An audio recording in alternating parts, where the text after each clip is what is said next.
안녕하세요. 캔들피그의 이런저런 시간입니다. 지난 영상에서도 다뤘지만 지금 뉴스 국제면에서 우크라이나와 러시아 상황이 참 핫하죠. 그 영상 보신 분들 중에 상당수가 중국과 대만도 비슷하게 일이 터질 것 같다는 이야기를 많이 했었는데 요 며칠 좀 생뚱맞게 중국하고 리투아니아가 각을 세우면서 상당히 관심을 받고 있습니다. 관심 없는 분들은 리투아니아가 어디 있는 나라냐고 아프리카 어디에 있는 그런 국가로 아는 사람도 있을 정도로 작은 나라인데, 리투아니아는 인구 280만 정도 되는 나라로 인구수로만 보자면 인천이랑 대구 중간쯤 되는 그런 인구를 가진 유럽에 있는 작은 국가입니다. 근데 지금 중국이 리투아니아한테 강도 높은 보복을 예고하고 있고 리투아니아는 전혀 동요하는 기색을 안 보이고 있어서 화제가 되고 있는데, 근데 리투아니아가 중국하고 붙어있는 나라도 아니고 폴란드, 스웨덴하고 가까이 있는 거리가 제법 되는 나라인데 무슨 이유로 왜 이런 일이 벌어졌을까요? 사실 여기엔 중국이 가장 민감하게 반응하는 대만 문제가 엮여 있는데 그걸 리투아니아가 건드려서 그렇다고 합니다.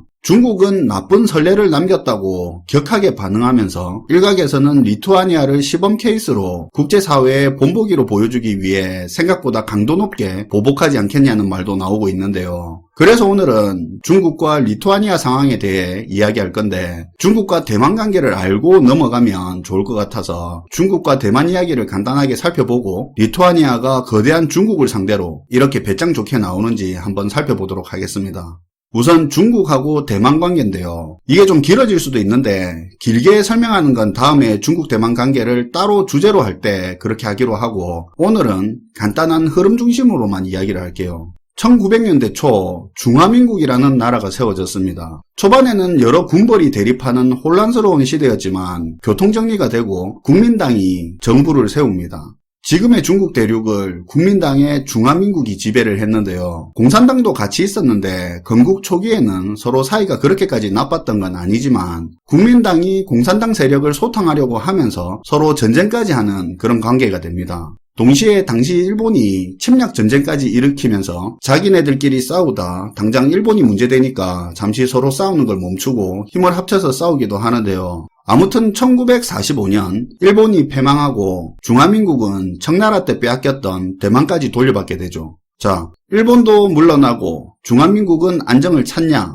아니죠. 자기네들끼리 또 싸우겠죠. 근데 이때 공산당은 상당히 세를 불린 상태였고 내전은 공산당한테 우세하게 돌아갑니다. 중국 공산당은 급기야 중화인민공화국을 선포하게 되고 공산당에게 밀리던 중화민국 정부는 수도를 난징에서 광저우로 또 충칭으로 청두로 옮기다 결국 밀리다 물 건너 타이완 섬까지 건너가게 되는데요. 이때 본토에 총사령부는 남겨뒀지만 여기마저도 공산당에 점령당하면서 중화민국은 중국 본토에 대한 영향력을 상실해버립니다. 사실 중화민국과 국민당은 스촨성 시창에 총사령부를 남겨두고 대만에 머물면서 전열을 재정비하고 다시 기회를 노리는 임시 거처의 성격이 강했는데 현실적으로 그게 불가능해지면서 대만에 자리를 잡게 됩니다. 이러다 보니 중국, 대만을 분단국가로 표현하기도 하죠. 아무튼 이 상황을 공산당은 어떻게 생각했을 것 같습니까?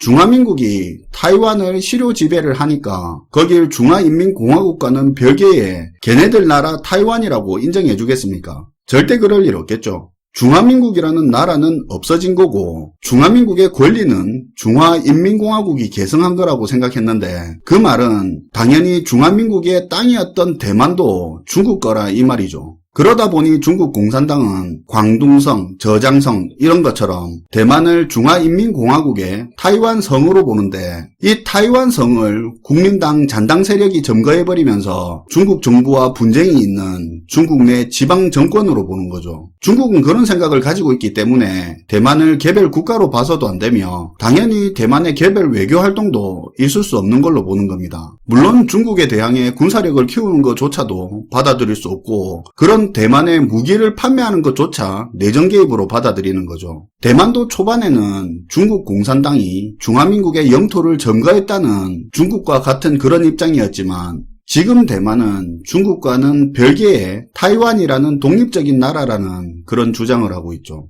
아무튼 냉전시대의 시작과 더불어 50년대 한국 전쟁을 겪고 공산당의 중화인민공화국은 미국의 명백한 적이었기 때문에 그런 중국과 대립하는 대만은 서구권하고 가까워질 수밖에 없었는데요. 중국은 계속 대만을 그냥 놔두지 않았고 대만에 위기가 발생하자 1955년에는 미국과 대만이 상호방위조약을 맺으면서 동맹을 맺고 미군이 대만에 주둔하기까지 합니다. 미 해군 7함대의 일부가 주둔하고 다양한 무기들까지 배치되면서 대만은 말 그대로 중국 앞마당에 고종으로 박힌 미국의 항공모함 역할을 했었죠. 그런 한편 1960년대 들어 중국과 소련 간의 관계가 나빠지기 시작하면서 급기야 69년에는 서로 간에 국경을 두고 분쟁까지 생기면서 긴장관계까지 이어지는데요. 중국과 소련의 사이가 나빠진 내용은 따로 다뤄드릴 테니까 서로 사이가 나빠진 것만 기억을 하자고요. 어쨌든 당시만 해도 잘 나가던 소련을 견제하는 미국 입장에서 중국과 소련이 사이가 나빠졌다고 하니까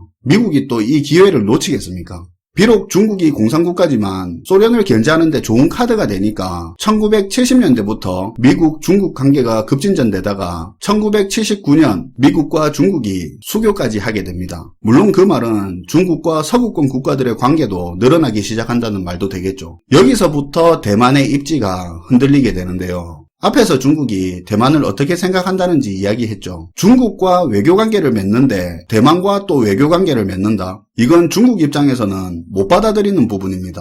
그래서 중국은 수교 조건으로 대만과의 관계를 끊는 걸 요구하게 되는데요. 양자택일하라 이거죠. 미국의 입장에서는 경제적으로 봤을 때 머릿수 많은 중국의 시장의 잠재성이 더 높고 정치 군사적으로도 소련을 견제하는데 대만보다는 중국이 더 유리했는데요. 그래서 결국 미국을 포함한 국제사회는 중화인민공화국을 중국의 유일한 합법정부로 받아들이고 하나의 중국을 인정하게 되죠. 이로 인해 대만은 유엔에서 빠지고 국제무대에서 타이완이라는 이름을 사용하지 못하게 되는 동시에 미국은 1979년 대만과 국교를 단절하고 같은 해 미국-대만 상호방위조약도 끝나면서 주-대만 미군까지 철수하게 되죠. 대만에겐 뼈아픈 일이기도 했지만 한편으로 교통정리가 되니까 중국과 대만 관계가 안정되게 되는데요. 그동안 막혀있던 양국 간의 교류도 시작되고 중국도 대만을 노골적으로 건드리는 걸 멈췄죠. 그렇게 흘러오다가 2000년대 초반 대만의 독립을 지지하는 정당이 정권을 가질 땐 중국과 사이가 나빠졌다가 또 지금 상황에 만족하는 중국 친화적인 정당이 들어섰을 땐 또 관계가 개선되기도 하면서 그렇게 흘러왔습니다. 그리고 2010년대 중반부터 지금은 중국의 시진핑이 들어선 뒤에는 대만의 지배력을 강화하려는 방향으로 가고 있고 대만 역시도 반중 성향이 강하고 대만의 독립을 주장하는 정치 세력이 정권을 가지고 있어서 관계가 굉장히 안 좋은 상태입니다.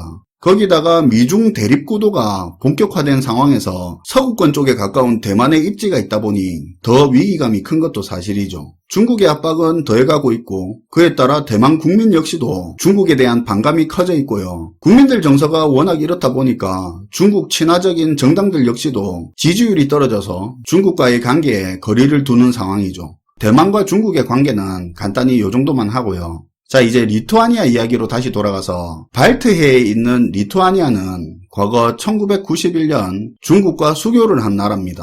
물론 그 말의 의미는 대만을 별개의 국가로 외교관계를 가지지 않는다는 그런 의미도 있겠죠. 그런데 그런 리투아니아가 중국의 거듭된 경고에도 불구하고 자국의 사실상 대만 대사관이라고 할 수 있는 대만 대표처 설치를 허가해 준 겁니다. 중국은 수교 때 약속을 저버렸다고 하면서 리투아니아에 있는 중국 대사를 불러들이고 중국에 있는 리투아니아 대사를 보고 베이징을 떠나라고 요구하기도 했고요. 양국의 외교관계를 대사급에서 대표처급으로 격화시켰고 그리고 리투아니아를 향해 강력한 보복을 예고했죠. 그럼 리투아니아가 왜 그러냐? 홍콩 문제부터 신장 위구르, 중국 IT 제품의 백도어 문제 등 최근의 중국의 행동을 보면서 자유민주주의 가치를 중요하게 생각하는 리투아니아는 지난해부터 중국과 상당한 대립각을 세워왔습니다. 중국의 신장 위구르족 정책을 학살로 규정하는 결의안을 리투아니아 의회에서 통과시켰고 중동부 유럽 17개국과 중국이 구성하고 있는 경제협력체에서 탈퇴해버리기까지 합니다. 중국 업체의 스마트폰에 검열 기능이 탑재되어 있다고 하면서 중국 스마트폰을 버리라는 권고까지 하기도 했었죠. 또한 유엔 안에서 공개적으로 홍콩 국가보안법에 반대 목소리를 낸 곳도 리투아니아인데요. 중국 외교부는 리투아니아에게 이렇게 말을 했는데요. 리투아니아는 양국의 수교 약속을 저버리고 중국의 주권과 영토 보존을 해치며 중국 내정에 난폭하게 간섭했다. 중국은 리투아니아의 신의를 저버리는 일을 하지 말라고 거듭 경고했는데 안타깝게도 리투아니아는 중국 정부의 엄정한 입장을 무시하고 대만 대표처 설치를 허용해 국제적으로 나쁜 선례를 만들었다고 강한 경고를 했고 대만에게도 이렇게 이야기했는데요. 대만의 독립 세력이 아무리 왜곡해도 대륙과 대만이 하나의 나라였다는 사실을 바꿀 수는 없다. 외세의 도움으로 지위를 강화하고 정치적 농간을 부리는 건 죽음의 길이 될 것이라고 진짜 이렇게 말했습니다. 그럼에도 불구하고 리투아니아는 보란듯이 주변국 라트비아, 에스토니아의 발트 3국 의원 대표단을 이끌고 대만에 방문해서 총통하고 만나서 권위주의 체제에 맞서 민주주의를 수호하자는 그런 뜻을 모았습니다. 참 대차죠. 미국도 EU도 중국에 대해 적대적인 척 하지만 경제적으로 워낙 엮여 있다 보니 어느 선 이상은 넘지 않고 또 꼭 결정적일 때는 미적지근하게 하는 모습을 많이 보여왔는데 또한 하나의 중국 원칙에 대해서만큼은 안 건드리죠. 근데 이 리투아니아는 인구 300만도 안 되는 작은 나라가 마치 영화 300처럼 중국에 대해 대찬 액션을 하고 있는 거죠. 리투아니아는 소련에 점령당해 억압을 겪고 가장 먼저 독립을 한 나라인데요. 제가 리투아니아에 대해 깊이 아는 건 아니지만 전문가의 의견을 들어보면 리투아니아는 경제보다 인권과 민주주의의 가치를 지키고 안보를 더 중요시하는 사회적 합의가 있다고 합니다. 그런 것뿐만 아니라 리투아니아가 자신들의 실리 차원에서도 대만과 관계를 강화하는 이유가 있다고 하는데요. 리투아니아 대통령은 인터뷰에서 말하기를 중국은 우리 국가 안보의 민감한 부분에 투자하는 것에만 관심을 보인다. 우리는 그런 전략적 투자에 대해 국가 차원의 검사 체계를 갖추고 있다고 밝힐 정도로 중국의 투자나 경제 협력에 그렇게 크게 호의적이진 않습니다. 근데 대만은 이야기가 다른데요. 리투아니아는 정밀 레이저 기술 수준이 높은 나라인데 반도체 생산과 관련된 부분에서 대만과 경제 협력의 여지가 많다고 합니다. 그렇다 보니 세계 최대의 반도체 파운드리 업체인 대만의 TSMC의 유럽 반도체 생산 기지가 리투아니아가 될 수 있다는 이야기도 솔솔 나오고 있죠. 또한 리투아니아 대통령 이야기에서 짐작하다시피 중국과 경제적으로 엮인 게 적어서 다른 국가에 비해 중국으로부터 경제적으로 자유로운 편인데요. 그렇다 보니 중국의 보복 역시도 제한적일 수밖에 없다고 보기도 합니다. 물론 중국의 보복이 앞으로 어떤 형태로 이루어질지 알 수는 없지만 작은 나라 리투아니아의 배짱만큼은 눈에 띄는 건 사실입니다. 참고로 리투아니아는 나토 회원국으로 러시아를 향해 나토의 최전방에 있는 발트 3국 국가 중에 하나입니다. 오늘은 중국과 대만, 현재 리투아니아와의 관계에 대해서 이야기를 해봤는데요. 중국이 하나의 중국이라는 원칙을 무너뜨리는 나쁜 선례를 남겼다고 하는 건 이걸 굉장히 심각하게 받아들인다는 그런 의미도 되겠죠. 이미 며칠 전에 중국의 레이저 관련 업체들이 리투아니아하고 교류를 끊기 시작했다고 전해지고 있는데 리투아니아 레이저 관련 수출액의 3분의 1을 중국이 차지하고 있다고 합니다. 물론 이게 시작일 뿐이겠지만 앞으로 중국이 어떤 식으로 나오는지 리투아니아는 어떻게 대처하는지 또 국제사회는 이 상황을 보고 잠자코 있을 건지 뭔 말이라도 할지 관심 있게 지켜볼 필요도 있을 것 같습니다. 시청해주셔서 감사하고요. 지금까지 캔들피그의 이런저런 시간이었습니다.